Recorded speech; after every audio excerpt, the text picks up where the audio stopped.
So today's story fully freaked me out because there is 3 generations of unalivers.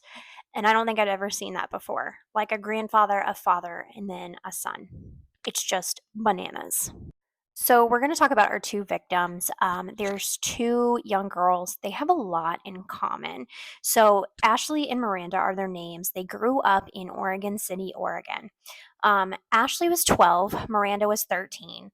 They went to the same school. They were on the same dance team. They had a lot in common. They also lived in the same apartment complex and they kind of had the same friends. But one of the biggest things that they had in common, and this is really sad, was they were both SA'd very, very young. Ashley was SA'd by her own father, and then Miranda was SA'd by a father figure, basically a mom's boyfriend that she had brought in. So that is a very sad thing that they have in common, but I bring that up because I feel like this really is where the perpetrator really came in and just preyed on these girls. On January 9th, 2002, Ashley left for the school bus, and the way that the apartment complex was set up was the apartment complex was big, and then it had this like drive, and at the end of the drive is where the bus would come and pick them up. So her family saw her leave for the bus in the morning, and then she just disappeared. Of course, a lot of people around the complex were interviewed. There was some that was polygraphed that lived in the complex, but one really stood out to investigators into the community, and that was Ward Weaver. Remember how I said that the apartment complex had this long drive? Well, his house was pretty much set at the end of this long drive, and he knew the girls. He had a young girl about their age in the dance team as well. And so the girls knew him. And sometimes Ashley would get a ride from him to school because she would miss the bus. And so Ward Weaver was definitely a suspect in this. And the investigators jumped on this pretty fast. They talked to him, they did a polygraph, but there really wasn't anything that they could prove until they started digging into Ward Weaver's past. That is when they brought up a ton of stuff. So apparently, Ward Weaver really liked to physically abuse and SA a lot of the people in his lives. That includes young girls, and it also includes his ex girlfriends. He was just a bad guy. He went to prison for assaulting his son's babysitter. He also hit one of his girlfriends with a cast iron skillet. So he had this track record. But one of the things that they found the most disturbing was he had a past with Ashley herself. Ashley accused him of SAing her. Ashley had this bad childhood, and she had lived with Ward Weaver and his daughter for a period of time in the summer. During this time, she had accused Ward Weaver of SAing her. And this was all coming back to maybe there was more here than we thought. The past of Ward Weaver goes even deeper because his father, another Ward Weaver, was convicted of unaliving a couple back in California, back when Ward Weaver was a child. See, Ward Weaver Sr. would he unalived this couple and then he buried them under a cement slab.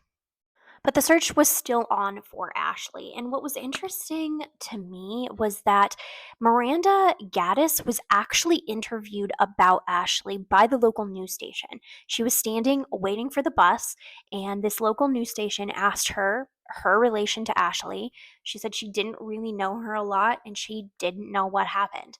But she is on camera giving that interview. That is what's crazy to me is this person had the audacity to kidnap Miranda just a couple months later and do it in front of all this police presence and all of this news media. It's just insane. So, 2 months later, Miranda goes missing. And the police are like, what is happening here? Of course, these two are connected because Miranda went missing waiting at the bus stop, just like Ashley did.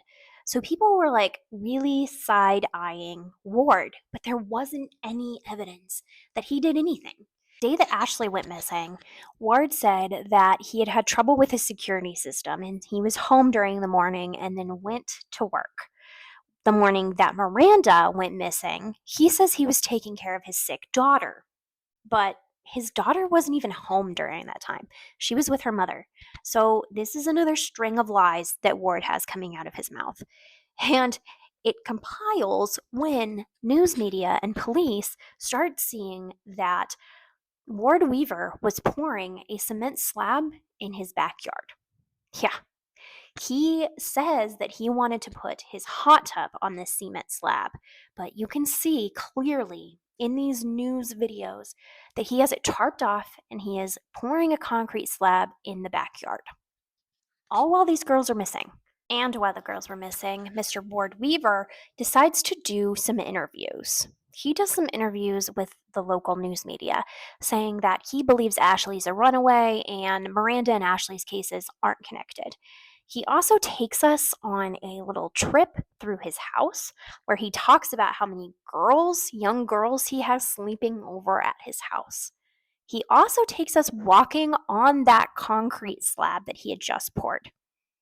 Yeah, it's insane. All of this is coming out. People are talking in the town about Ward Weaver and his relation to young girls, specifically Ashley. They had seen him having weird behavior with her, kissing her when he dropped her off for school. Some said that Ashley was sleeping in his bed. It was very inappropriate. In August, Ward Weaver was back in the news again when his son, Francis, who helped him pour this concrete slab, called 911. He reported that his girlfriend, who was 19, was SA'd by Ward Weaver and that she fled into the street unclothed to try to find help. And he was reporting this to the police. Hey, my girlfriend has been SA'd. He has also confessed that he has unalived these two girls. While all of this is happening, the families are trying to look for their missing loved ones. So the stepmom of Ashley goes onto the property because now Ward Weaver's in jail, and she writes a note that says, "Dig me up" on the concrete slab, kind of signaling to police there's something going on here. She also complains that there's a stench on the property. Now, cadaver dogs have hit on the back of Ward Weaver's property, but there really wasn't any concrete evidence to gain a warrant to dig up that concrete slab. There was also a homeowner who owns the house decided to evict Mr. Ward Weaver, and he also puts a sign up that says, no trespassing on the property. But he goes into the shed and he realizes there's a ton of flies all around the shed. Join us for part 2, where we talk about what police find when they get onto Ward Weaver's property. And trust me, it is grotesque.